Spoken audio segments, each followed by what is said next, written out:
Ladies and gentlemen, please join me and give a very warm welcome to the leader of the Common Sense Conservatives and the next Prime Minister of Canada, Pierre.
Because on April Fool's Day with Justin Trudeau and the NDP, the joke is on you. A 23% carbon tax hike on your food,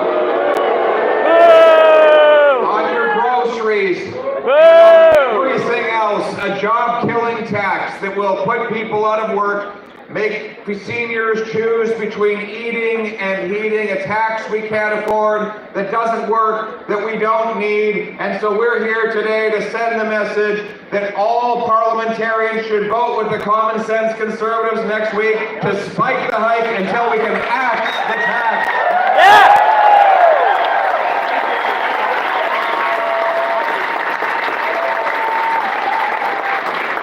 But first, some more important business. Look, today the apples are green. St. Patrick's Day. Oh, look what else they left me, a little present here. Look at that.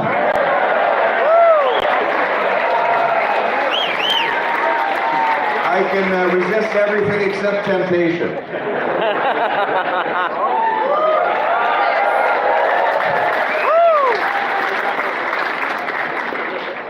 You know, they have these nitrogen capsules they put in the bottle. We couldn't get it on tap here.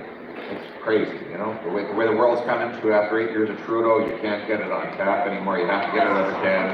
But they have these little nitrogen capsules that put the foam on the top. And it's a great technology, great innovation. But today, you know, with all the quadrupling of the carbon tax and the doubling of housing costs after 8 years of Trudeau, it's enough to drive a man to drink, but he's raising taxes on that too. The beer tax is going up. The beer tax is going up on April 1st. Again, the way that Justin Trudeau is playing a joke on all Canadians, making every little pleasure that Canadians have left more and more expensive. You know, as Trudeau said, so what was that? I heard it. Axe the tax, okay. Every time someone yells, axe the tax, I have to take another sip. I'm going to be a mess by the time this is done. The speech is going to get more interesting by the minute, I promise. As Churchill said, alcohol has taken much out of me, but not as much as I've taken out of it. But it is St. Patrick's Day. And it makes me think of the best Irishman I ever knew, my grandfather.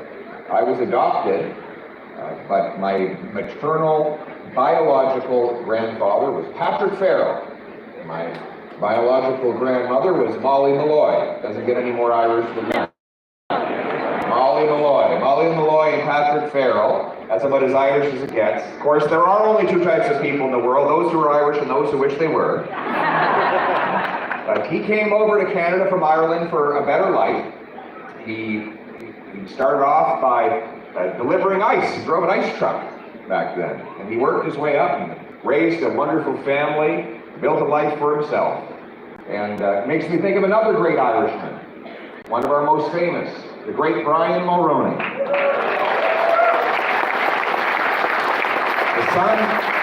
The son of a electrician at the local mill in Baie-Comeau. Incredible story when you think of it. From a poor Irish family, he was able to raise himself up, get a good education, become a lawyer, run for leader, and eventually become one of our great prime ministers. That's the Canadian story.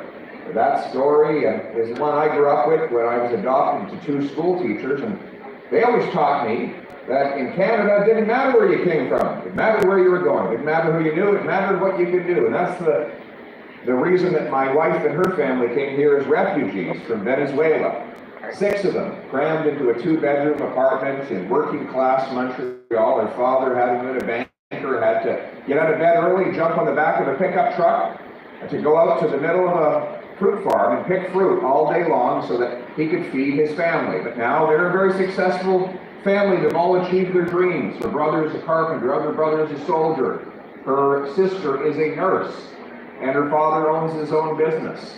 That is the country that we all love, where it doesn't matter where you come from, it matters where you're going. A country where anybody from anywhere can do anything as long as they work hard. Yes, sir.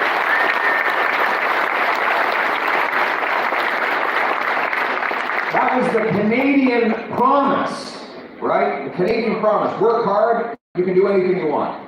That's the reason so many people come here. Justin Trudeau broke a lot of promises, but that was the cruelest broken promise of all. You know why? Because it wasn't his promise to break.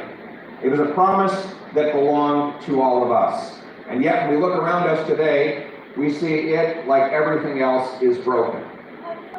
The reality is that after 8 years of Trudeau, there are 2 million people lined up at food banks right around the country. 2 million people standing on street corners. We'll be having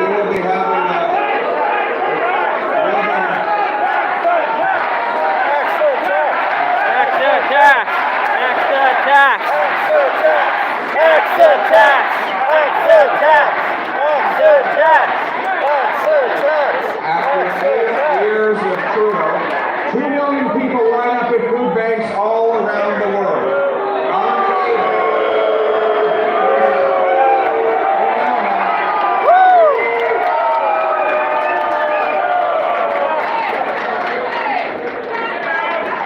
He just wants to axe the tax, that's all.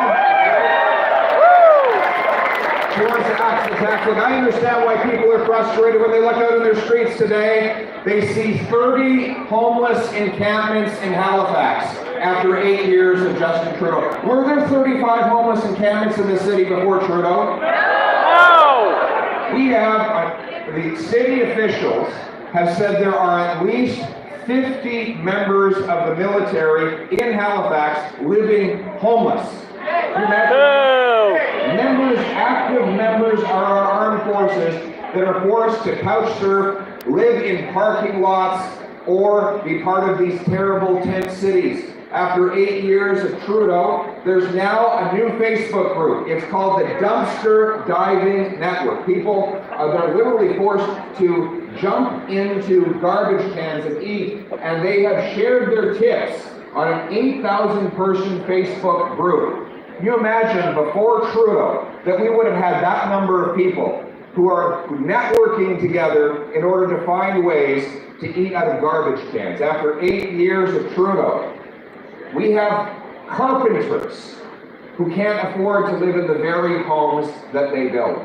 After 8 years of Trudeau, it now takes 25 years for the average family to save up for a down payment on the average home in Toronto. That used to be the time it took to pay off an entire mortgage. After 8 years of Trudeau, we have crime, chaos, drugs, and disorder in our streets. And now is the time that he chooses, in the middle of all this desperation and suffering, to raise the cost on our people with this cruel, carbon tax hike. My friends, Canadians are good and decent people. They don't have to live this way.